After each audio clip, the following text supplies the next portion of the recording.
আমার নাম গৌরীনাথ মাহাতো। আমার বাড়ি আরসা, থানা তুম্বা গ্রাম, পোস্ট অফিস আরসা।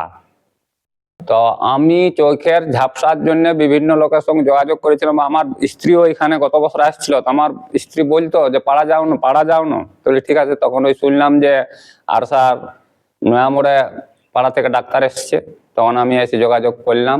উনি বললেন যে ঠিক আছে, কোনো অসুবিধা নাই, মানে চোখের মানে যেটা অপারেশন হবে কোনো পয়সা পাতি লাগবে নাই। আমি যা দেখলাম এখানে আসে খুব এদের সুন্দর ব্যবহার, বা যে গাড়ি আইলো সে গাড়িও কোনো টাকা পয়সা আমরাকে লাগে নাই। তো আমার স্ত্রীও গত বছর এখানে অপারেশন করে গেছে, তো উনি এখন ভালো আছে।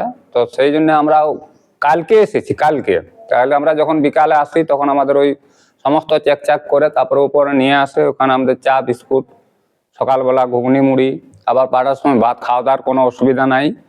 আর যারা এখানে কাজ করছেন আমাদের ওই বোনগুলা বা ডাক্তার সিস্টার, ওরা আমরাকে খুব সুন্দর ব্যবহার করছেন, কোনো অসুবিধা নাই। আজকে অপারেশন হবে আমাদের, হয়তো একটু পরেই 2টার পরে বলছেন সিস্টার গুলাই যে অপারেশন হবে, তারপরে হয়তো আমরাকে ছুটি দিয়ে দিবে। নাম গৌরীনাথ মাহাতো। আমি আরসা ব্লক থেকে এসেছি। আরসা থেকে, আরসায় ক্যাম্প ছিল, তো ক্যাম্পে মানে লোকের মাধ্যমে শুনলাম যে ডাক্তার এসছে পাড়া থেকে, ওই লোকের আই ফাউন্ডেশন থেকে। তখন আমি গেলাম, তো ওখানে বললো যে অপারেশন করতে হবে, ছালি পড়েছে। আমরাকে যে গাড়ি আনলো তাতে ও টাকা পয়সা আমরাকে লেই নেই।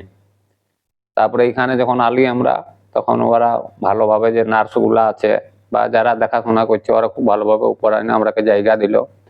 তারপরে খাওয়া দাওয়ার ব্যবস্থাও খুব ভালো, মানে কোনো অসুবিধা নাই। বা গাড়িয়ে পাঠাবে সেটাও ব্যবস্থা। আমি হয়তো যা বুঝতে পারছি, আমি যাই হয়তো 2-4 লোককে বলবো যে ওই ওখানে গেলে বিনা পয়সায় অপারেশন যাওয়া উচিত, এখানে আসা উচিত অপারেশন করার জন্য।